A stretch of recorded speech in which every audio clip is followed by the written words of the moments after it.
Good evening, Chair Williams, ladies and gentlemen of the Commissioner Board, Bruce Paterson, Garwood. On page 2, at the very bottom, number 129. So far, I like Commissioner Baker, by the way, because he asked a question about that one, so that was good. You know, you're paying attention. Still got to get up to speed, you know, and rally, as Commissioner Hudak said. But anyway, yeah, a lot of questions on this. He did ask a question. The deputy county manager did answer, but just for further clarification, this was a co-op and it's based on unit prices. You didn't go out for a bid, because this is doubling the original contract, more than doubling. So I'm just wondering, how did this, you know, dollar amount come about and be incorporated into the 2.2 million? And when I'm talking about the 1.6 million add, is this on an as needed basis? That's another question, and that's it for that one. On page 3, on the very top, number 130. This is a contract going out to 4 connections for maintenance and lease of existing fiber optic. I believe this was also questioned by one of the commissioners. But it's $500,000. I kind of remember it 5 years ago, and I don't remember the number there, but it was big back then. And yes, the Elizabeth is sharing in the cost. But I'm just wondering, about 10 years ago, there was like a dark cable resolution, some kind of dark cable that was connecting to all the county buildings. I'm just wondering, is this dark cable part of this? Because I remember the county paying for whatever that was. So maybe some clarification on the dark cable. Number 136 at the bottom of page 3, this is the entering into an agreement for purchasing property in Roselle Park, and I understand it's the EMS building and I guess property. And I'm just wondering, you know, what exactly are you going to be doing with this? Is there going to be additional fit out? I'm just wondering, the county taxpayers, are we going to be spending more money for equipment or build out or additions, et cetera? Just like some clarification on that. Number 137 is also an agreement for property 735 Springfield Avenue in Berkeley Heights for nearly $2.6 million. I spoke about this at the bond ordinance, and I'll tell you, and I also asked for a lot of the backup, and I got the backup, and I'm looking at it, and I got major questions with this, and I'm going to ask you to shelve it for now, to relook at it. But yes, I looked at the assessments. I forgot the name of the company that did the assessments. But what he made a major blunder in that, you know, he said, well, you know, breaking down into townhouse units, you know, it would cost this much per unit as a unit price. And he was wrong, because he left out, it's right next to a river, so he left out the whole wetlands impact to that property. And therefore, it couldn't do like this townhouse concept that he laid out. There's no green space, no circulation plan. The developer, whoever the developer would be that would be chasing this property, because that's the way he was assuming it, would not be paying this $2.6 million. No way. He would maybe try to fit all those townhouses in there, you know, but it wouldn't work.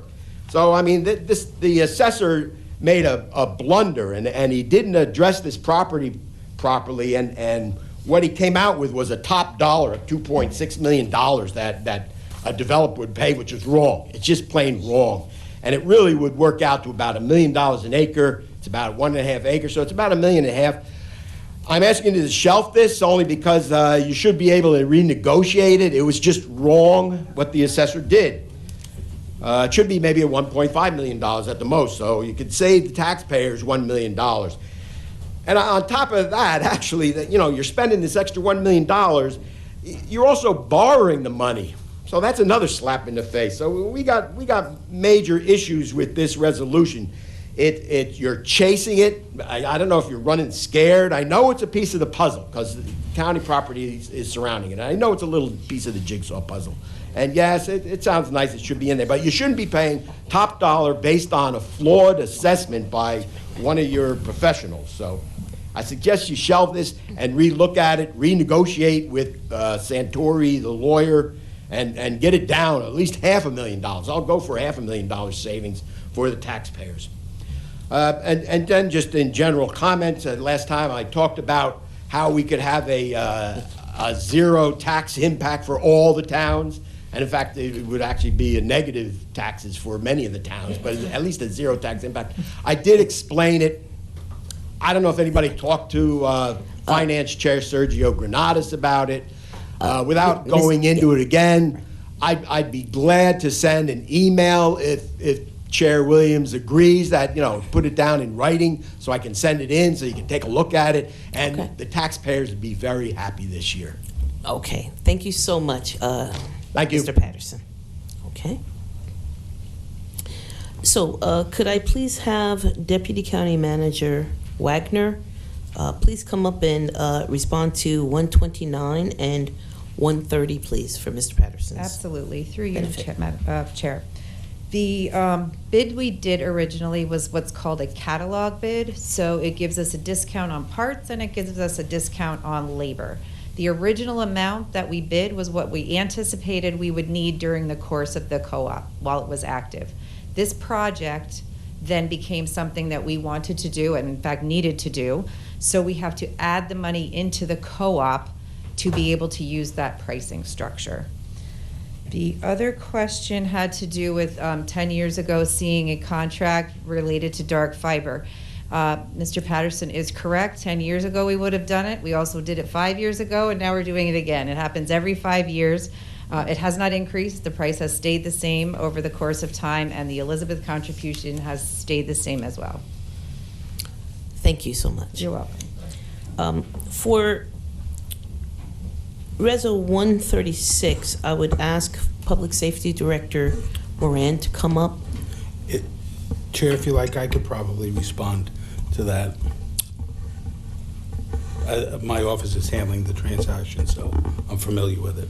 Okay, go ahead. The question was very simple. Is there going to be any additional funds for fit out or adding on to the building? The answer is no. This is an existing building that is used for ambulances. That is what we are going to use it for. It will give us an opportunity to have county ambulances in another location in the county so we can respond more quickly. So there should be basically no cost beyond just the purchase of the building. Okay, thank you so much. If you had anything to add, Andy, you were certainly welcome to come up, but I think that it's been answered. Thank you. For number 137, could I please ask Victoria Durbin to come up and respond to that? And that is the property in Berkeley Heights. Yes, thank you, Chair. Through you. I respect any opinion that's given, but can confirm that our assessment is credible and correct.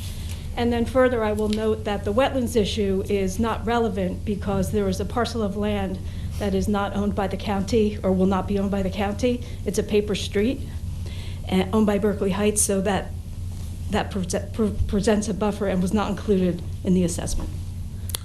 Thank you so much. Thank you. Okay. Are there any other members of the public who would like to come up?